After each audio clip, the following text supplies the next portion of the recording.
अहमदियत का मैं नन्हा सा सिपाही हूँ मगर अहमदियत का मैं नन्हा सा सिपाही हूँ मगर शेर का रखता हूँ मैं जो दिल तो चीते का जिगर शेर का रखता हूँ मैं जो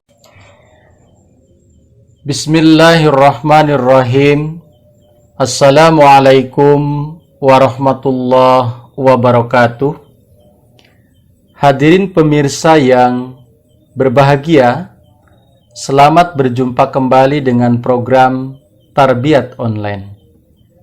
Pertama-tama, marilah kita bersyukur kehadirat Allah Subhanahu wa Ta'ala karena kita telah sampai kembali kepada bulan Ramadan, bulan yang di dalamnya penuh ampunan, keberkahan, bulan pengabulan doa-doa, dan bulan istimewa. Ketika pintu surga dibukakan dan pintu neraka ditutup, setan-setan dibelenggu, dan bulan ketika amal kebaikan dilipat gandakan. Hadirin yang mulia, daras kita kali ini adalah tentang langkah sukses bersedekah. Ketika berbicara mengenai sedekah, kita seharusnya bersemangat karena sedekah tiada lain merupakan investasi dunia akhirat. Untuk mempermudah memahami sedekah, saya telah membagi tema ini ke dalam poin-poin penting. Yang pertama adalah kedudukan sedekah, yang kedua pentingnya bersedekah, dan yang ketiga jenis-jenis sedekah, yang keempat kita harus memahami tentang benalu sedekah yang merusak amal kita, dan yang terakhir adalah bagaimana skema sukses bersedekah. Mari kita awali. Yang pertama adalah tentang kedudukan sedekah. Berbicara tentang hal ini, kita lihat surah Al-Baqarah ayat yang keempat, ketika menerangkan tentang orang yang bertakwa, Allah Ta'ala berfirman, yaitu mereka yang beriman kepada yang gaib, yang mendirikan sholat, dan menafkahkan sebagian rezeki yang kami anugerahkan kepada mereka. Kalau kita melihat akan urutan ayat ini, maka akan tampak kepada kita bahwa menafkahkan sebagian rizki yang di dalamnya termasuk bersedekah ternyata sama wajibnya dengan perintah beriman kepada yang gaib dan mendirikan sholat. Maka kalau kita memperhatikan ini, ya, sama halnya dengan mendirikan sholat. Ketika waktu sholat tiba, maka yang terbaik adalah kita segera menunaikan sholat itu. Begitu juga dengan menafkahkan sebagian rizki yang telah Allah anugerahkan kepada kita. Ketika datang kesempatan kepada kita untuk bersedekah, maka yang terbaik segera lakukan sedekah itu. Inilah yang kemudian memperjelas kepada kita betapa pentingnya sedekah ini.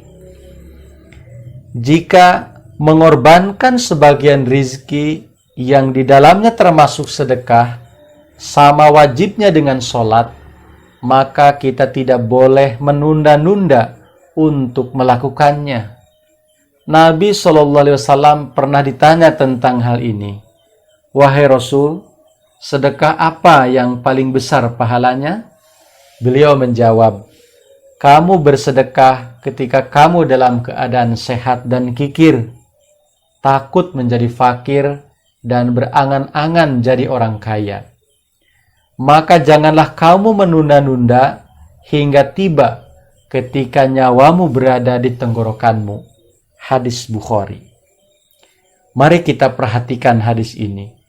Sesungguhnya ini adalah warning, peringatan keras dari yang mulia Rasulullah SAW kepada kita, bahwa kita tidak boleh lalai dalam menjalankan amalan sedekah. Jangan sampai ketika nyawamu berada di tenggorokan, kita baru tersadar akan pentingnya bersedekah. Para pemirsa yang budiman, Ramadan ini merupakan kesempatan emas untuk memperbanyak sedekah, sebab belum tentu kita akan dipertemukan dengan Ramadan tahun depan.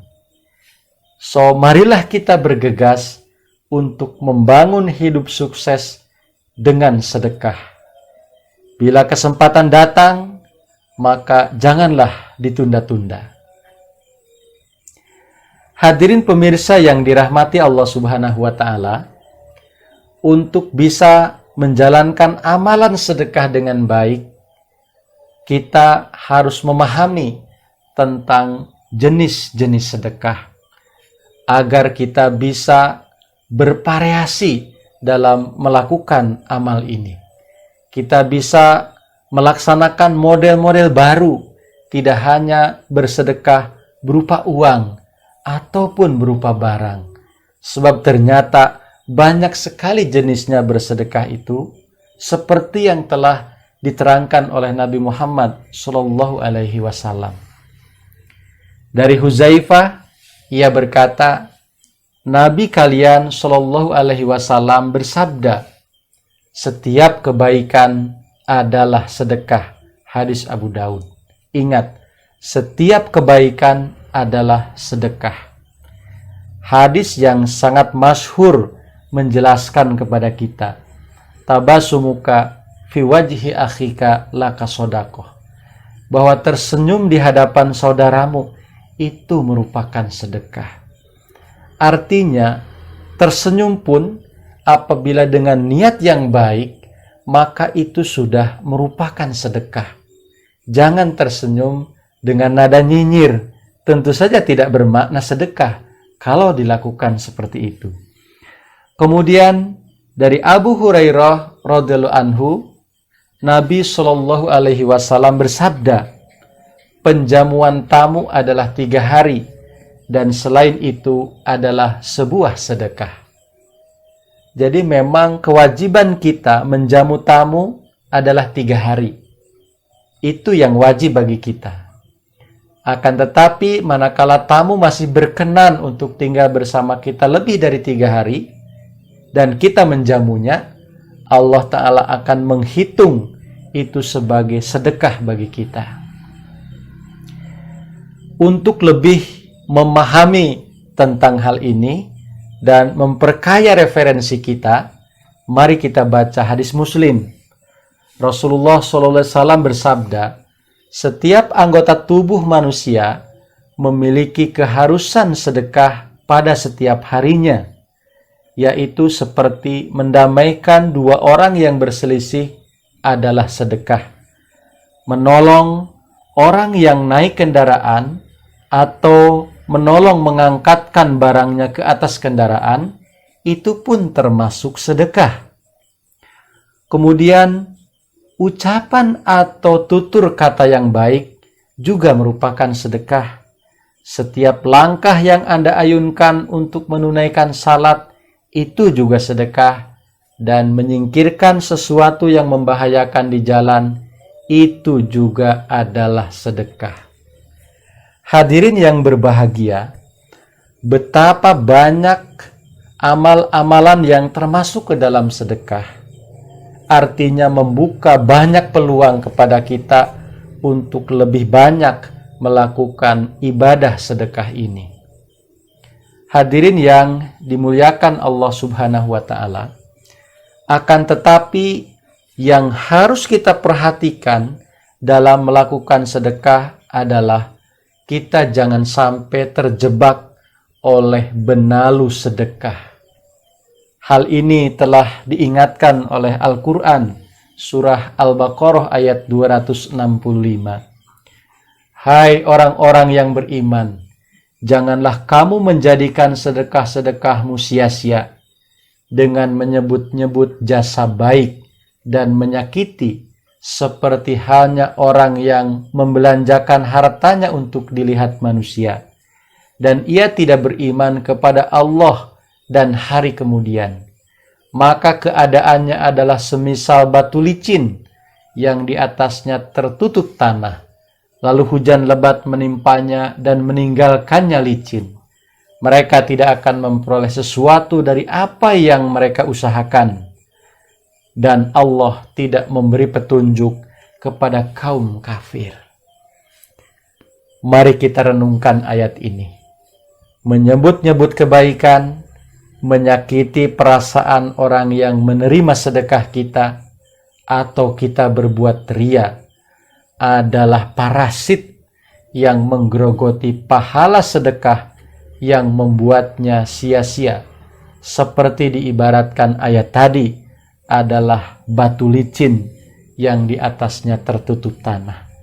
Ketika hujan lebat, maka tanah itu tersapu dan yang tersisa hanya batu licin itu. Demikian pula, Bapak Ibu sekalian, kita harus perhatikan bahwa harta yang tidak baik bila disedekahkan tidak akan memenuhi syarat keriduan Allah Ta'ala. Dengan tegas, Hadrat Rasulullah Shallallahu Alaihi Wasallam menyampaikan kepada kita bahwa Allah Azza wa Jalla tidak menerima sedekah dari harta guhul, harta rampasan perang yang dicuri, dan juga tidak menerima salat orang yang tidak bersuci. Hadirin para pemirsa dimanapun berada, inilah hal yang harus kita perhatikan di dalam amalan bersedekah kita. Jangan sampai kita melakukan hal-hal tadi, karena itu akan merusak pahala daripada amal sedekah kita. Lakukanlah sedekah dengan penuh keikhlasan. Tujuannya hanya satu, adalah keridhaan Allah Subhanahu wa Ta'ala. Berikanlah sedekah dengan merendahkan diri. Jangan kemudian menyakiti orang yang menerima sedekah kita.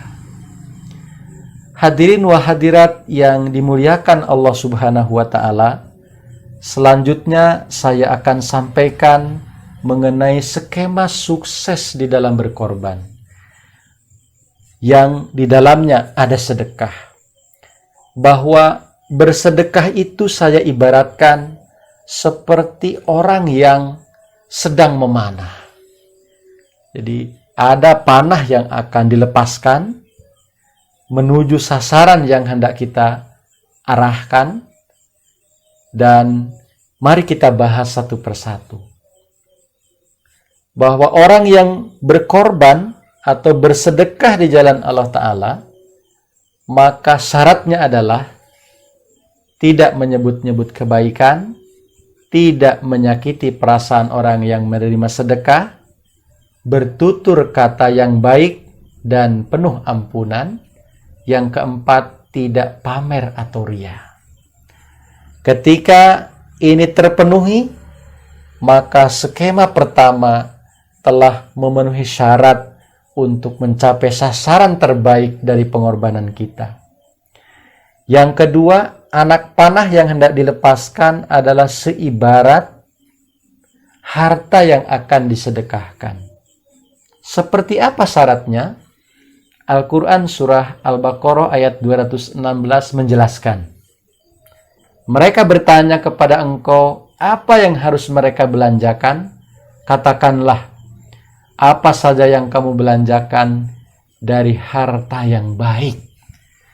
Jadi skema kedua, harta yang akan disedekahkan, yang diibaratkan dengan anak panah yang akan dilepaskan, syaratnya adalah harta yang baik.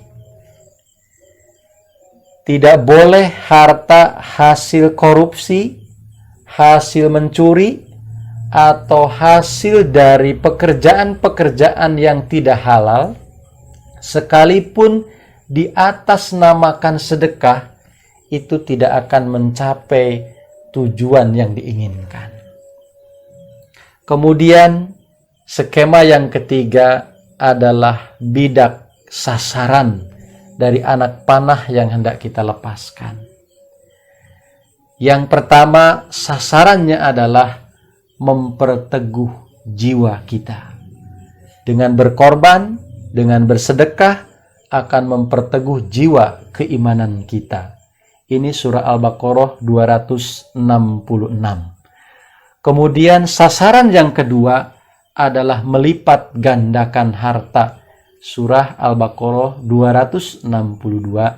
Dan sasaran yang ketiga adalah menghapuskan kesalahan. Surah Al-Baqarah ayat 275. Dan yang terakhir, sasaran paling utama adalah ridho Allah Subhanahu wa Ta'ala. Surah Al-Baqarah ayat 273. Hadirin yang dimuliakan Allah, manakala kita telah memenuhi skema berkorban ini, ya, maka insya Allah Ta'ala keriduan Allah Ta'ala akan kita raih. Mudah-mudahan bisa kita laksanakan. Dan insya Allah Ta'ala ketika kita berniat dengan sungguh-sungguh, maka pertolongan Allah pun akan datang kepada kita sekalian. Billahi taufik wal hidayah, wa akhiru da'wana anilhamdulillahi rabbil alamin. Wassalamualaikum warahmatullahi wabarakatuh. दिल तो चीते का जिगर, दहर में इस्लाम का परचम उड़ाना है मुझे। दहर में इस्लाम का परचम उड़ाना है मुझे। इन मसाइब का नहीं दिल